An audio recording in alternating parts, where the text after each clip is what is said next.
Welcome to Failed Forward, a podcast for professionals who are wondering, how the hell did I get here? Join your host, Rachel Durkan, and me, Donna Miller, as we discuss the messy, bumpy, and often unattractive journey to success. After all, if it isn't hard to do, is it really worth doing?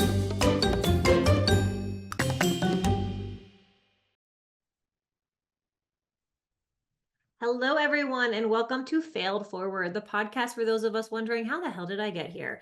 I'm Rachel Durkan. I'm with Paradigm Marketing and Design. We are a web branding, marketing, sales enablement, and we specialize in working with clients with a complex sale. So if you require a human interaction, aka a sales team, to close a deal, we can help make that sales team more effective, leveraging marketing automation and building marketing to sales infrastructures that increase their closing rate and improve the number of meetings they are having.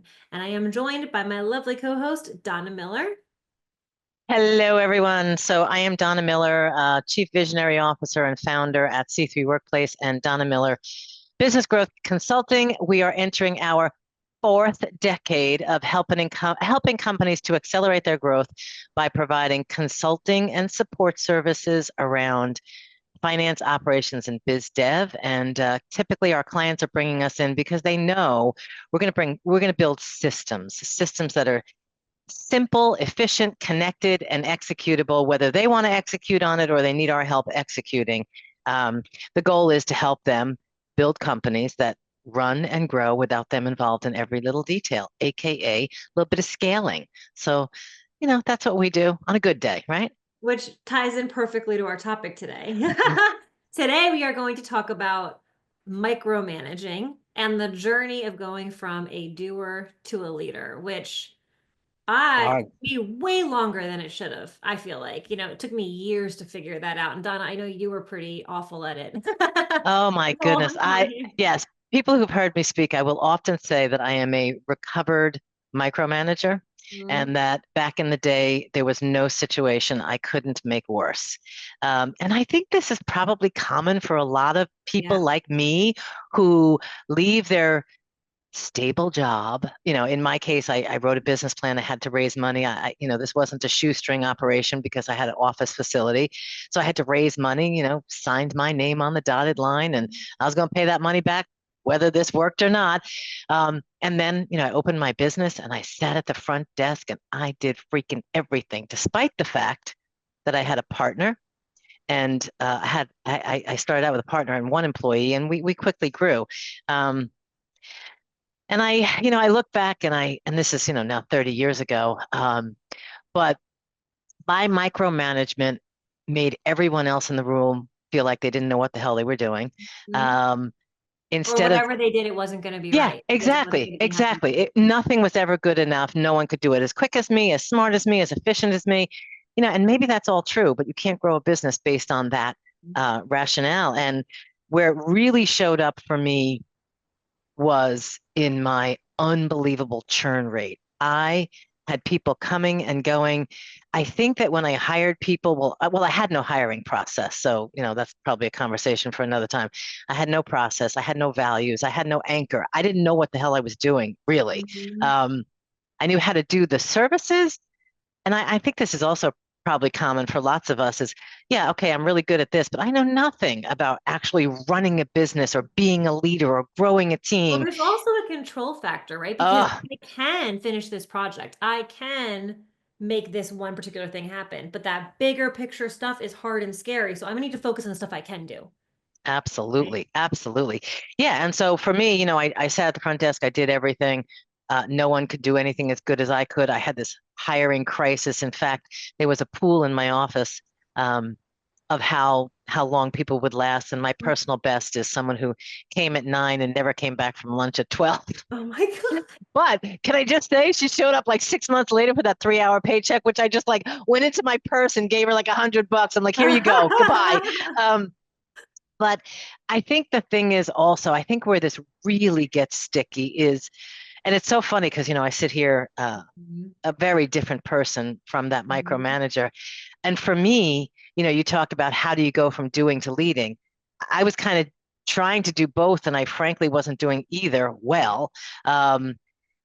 And for me, and I guess it's everybody has a different process, and I'd love to hear what yours was, Rachel. But for me, I had to hire people. I had to get perspective outside of my own head. I think for me, sometimes a commitment to change comes with signing a relatively large check. So, Yes. I hired a team. We did disc, we did 360s, we did all these things to figure out ultimately who did we have on the bus, because eventually I needed to get the right people on the bus and the right seats. And I was sitting in every seat. Yeah. And So nobody in yeah, any could have done it better than you. yeah. So, you've built a team as well. How has this showed up for you? So I think the first thing for me, the first aha moment was hiring people smarter than me. And that's scary, right? When you're a manager or a leader in an organization or the business owner. I mean, first of all, I started my business at 24 years old. So I was hiring people older than me with way more experience. I had no idea what I'm doing. I still don't know what I'm doing today. I just make shit up as I go. But I'm more confident in it. But, you And know, better at it. yeah, I'm Thank better God. at it. I'm better at bullshitting my way through. But, when you hire someone smarter than you, you're like, they're not going to respect me. They're not going to, right? And so that was a fear that I had at a younger age. And when I started hiring people smarter than me at certain things, they were really smart at me at development, web development. I'm a jack of all trades and an expert of none. Hiring people who are good at what they're good at and letting them sit in that seat and letting them run it was my number one. My second thing was, and so now these people are more senior, building up more junior people to grow. And the commitment to teaching is a long, I don't, God bless teachers, man. It's a long, exhausting, frustrating process because it's like raising children. I could do it myself. I could tie my kid's shoe faster, but I need to let them tie their shoe, even though they do a terrible job at it and it takes them 20 minutes. Like you need to let others learn, make mistakes, grow, and redirect instead of fixing. And that is a new learned behavior for me Mm, that frankly I hated. I hated more than anything because you mm, have to be able to empower and raise up and let people fail and catch them before they hurt a client account too much. But I sometimes even recruited clients like you've been one of them, and I have other clients that have been with me for 10 years, and I said, listen, I want so and so to work with you. yeah, Let them absolutely. screw up. I got Hmm. you. But I'm gonna let them. I want them to go to you, and I want it because hearing a reprimand's not the right word, but hearing negative feedback from me is not Or this. even feedback. They have a hard time just taking feedback. They are Yeah, they but are sometimes like children.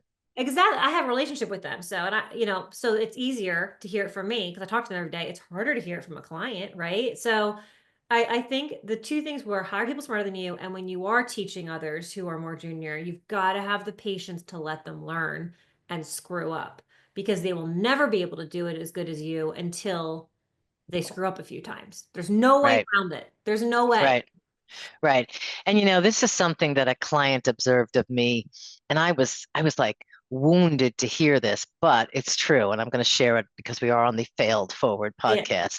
Um, so I believe companies should be a force for good.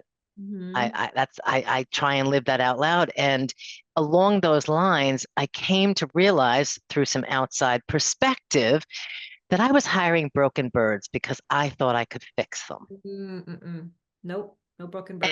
And I was hiring people without experience because I thought it was cost efficient, and it fed my ego to develop other people who, guess what, left. Yeah. You put five, And 6, 7 years right, into right. someone. They left because I happen to provide mostly administrative support services, and either you go up or out. Yeah. And um, and I think the truth is, hiring those broken birds and thinking I could fix them, I thought it was part of the strategy of my company. Yeah. And it's hard when you have to, that was like a shift on my own values. Like I had to move away from what I perceived as values, but really it was a bad strategy. And I say that to people now, you talk about hiring people smarter than you. Absolutely. And if you think you're saving money, I'll have small businesses come to me and say, I want to get an intern for the summer. I'm like, no, you don't. No. You really don't. You don't No. have the time for an intern.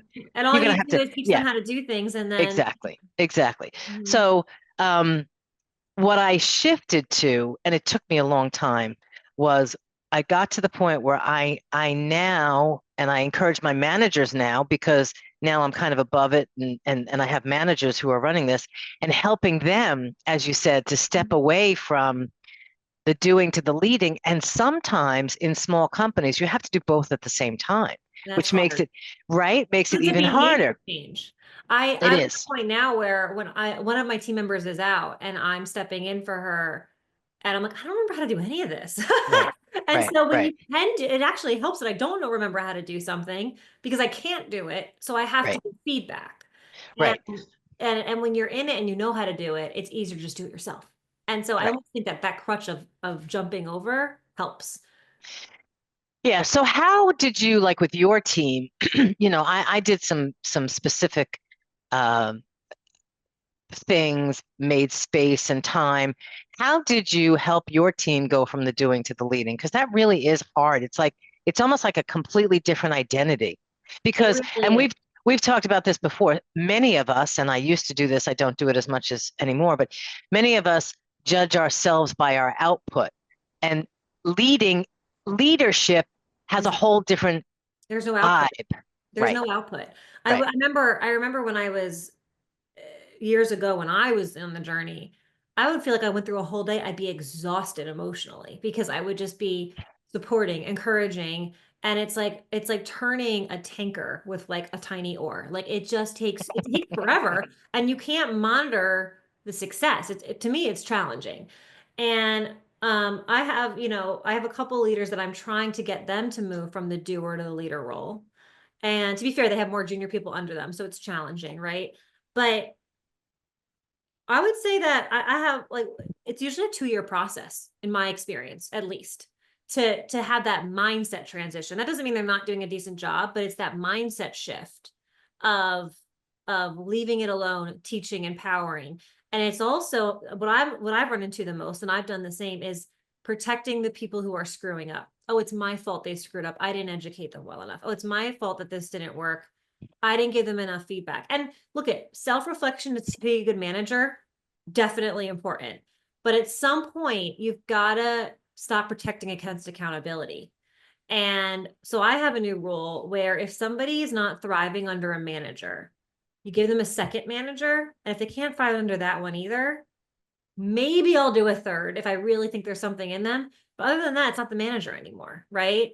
So there is a manager subordinate relationship that has to be considered because I've also had bad managers that have affected the growth of those under them.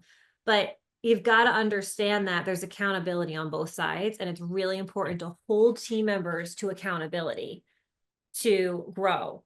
The other thing that I've struggled with more junior team members, or aka younger team members, is a lack of confidence in being able to take feedback as Mm, a gift.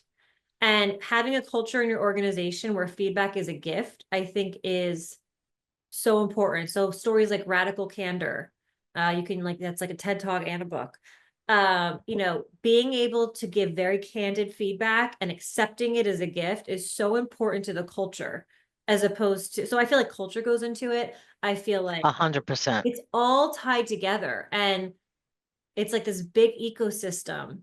One of the things, I don't know, I'm rambling, I'll stop after this, but one It's of the okay. things they've been doing in our organization, every quarter we focus on something. This quarter we're focusing on critical thinking. And I love Simon, I know you love Simon Sinek too, Donna, but like his Be the Idiot video. Ask a question. Right, I don't understand this. right. Understand this vernacular. I don't understand this acronym. I don't understand the target audience. I don't understand why we're doing this. What's the goal? And again, this comes down to your confidence in your experience. I remember being in my early 20s and not wanting to say in a meeting, I don't understand, because I thought everybody else did. Now, the other day, somebody used an acronym that was like, with my more junior team members using, I was like, I don't know what that means. And it was like a common acronym. I'm like, I don't know. I just didn't know what it meant. Like, so, it's so important to encourage in the culture. Like, if you don't understand, raise your hand. And so I guess when it comes to get step away from micromanaging, you're shifting a whole culture, you're shifting a whole behavior, Yeah, shifting the entire belief, and that's freaking hard to do. it is. And I agree. I completely agree that I don't know, is it 80%, 90% of this is culture? Because, you talked about having a culture where feedback is welcome. completely agree. Here we are on Failed Forward. What's the lesson we'll learn from failing? Instead of looking at failure as something negative, what is the lesson that we can get? And having an environment, like you said, where it's okay to say, I don't know. And can I just say, I think your clients really appreciate that when you say, great question, I don't know, but I'll find out, because that's what we do. Or and I don't think, understand. I don't right, understand what. right. Give me an example, paint me a picture, find a way to get more information. And I think, bottom line, we have to model it for our leaders, and then our leaders have to model it for the people who are reporting to them. And that's where culture either makes or breaks the acceleration of helping people move from doing to leading. Is it okay for them to do all these different things? And it is hard. And now that I'm in this more business growth consultant and I am helping teams find the door, basically, that's usually what I'm doing. I see this so often where these well-established companies are still mired in being really tied to the how instead of the why and what. So in other words, I think where I tried to start the process of delegating effectively, and it does start with simple delegation, and I have a delegation model, and what you do with people, you assume nothing until you know differently. But I think part of helping to begin this process of moving people from doers to leaders is giving them clear what does success look like. So can we quantify it either in numbers or in qualitative ways? And that goes back to, and this is a separate thing, but having conversations with our clients during onboarding around what does success look like? What would failure look like? So I think that it's as is probably the case with so many things, it's about making small changes in many areas that ultimately add up to a huge shift. But I got to say, it took me years to step out of the micromanaging, understanding that, perfection is the enemy of done, and good enough really is good enough. But I think we are responsible for putting in the posts and the places where we or our senior people need to have a quality control check. We can't do this, completely indiscriminately. I think you have to have a process. Right. You have to have a process to make sure the quality is still there. Yeah. And so you said something, went back to like doing it all yourself, doing better. Here's the thing, you max out. At some point I was doing everything, but I was doing everything 70% of my best because I couldn't do it all. So even if you take somebody, or I was even at 60% of my best, I was forgetting things. I wasn't getting back to people. I mean, I was a bad employee. And even if somebody can do it 90% as good as I could, it's better than my 60%. 100%. The other thing I 100%. would say is you do need those SOPs, and you do need those processes, and you need those tactics. One of the things, mindset shifts that I struggle with my team that we're working on is, to fix a poor situation or a mistake or, problem, everyone always wants to look at tactics. Well, the SOP broke. Well, the tactic didn't happen. But a lot, so, and 50% of the time it is the tactic and the SOP. But the other 50% of the time, it's the behaviors of the people. It's the mindset of the people. And that's harder to measure and fix. Absolutely. And so what I get worried about is when the doers are so focused on tactics, they're only paying attention to the SOP. Let me rewrite the SOP. Let me fix the SOP. The SOP broke. Let me write it down again and have a Word document with it. But if the behaviors aren't shifting, it doesn't matter. And so that's the mindset shift to me, is shifting behaviors so that people can be empowered to take on new responsibility. Agreed. And the truth is, yes, we all need SOPs, but SOPs, it's just like AI. AI is going to need human oversight. SOPs are executed and you by never humans. see it again, Right. then it doesn't matter. Exactly. I know we're running up on time, but I want to circle back on one thing you said. It's like, don't hire an intern for the summer. For a small business, I agree with that. However, yes, bigger businesses can. Right. But one of the things that we've done, and this has been very successful for us, is we've hired junior, senior college students, but not as interns, as full paid assistants. And we've allowed them to work part-time. And so they'll work part-time with us for 2 years, a year.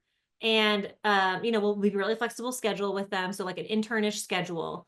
But it's allowed us to teach them the basics and the soft skills and get a feel for them, and then hire them on as full time when they graduate. And that's been working great for us.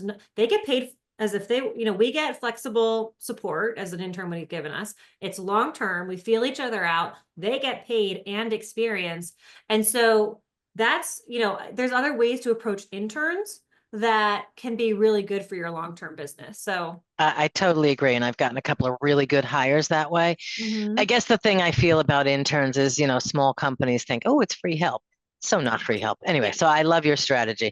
So yes, we are bumping up against time. So let's ask ourselves the question we often ask our guests. Rachel, if you were to go back and do one thing differently, what would it be? I wish I did it faster. I probably spent years and probably an imposter syndrome crisis, not hiring people smarter than me, not feeling stuck, feeling like I couldn't grow, feeling overwhelmed, feeling like I was working 80 hours a week. And I wish I learned the lesson faster, is all. Because there was a lot of exhaustion and frustration and plateauing. We would be a lot further along in our company as a whole if I did it faster. But I don't get, it took me years to figure it out because I didn't have this guidance. I said it was a 2-year transition. For me, it was like a 6-year transition. But learning all of it is what got you there, right? Right. Mm-hmm. How about you? So, as I often like to say, I really wouldn't change a thing because I do believe everything happens exactly how it's supposed to happen.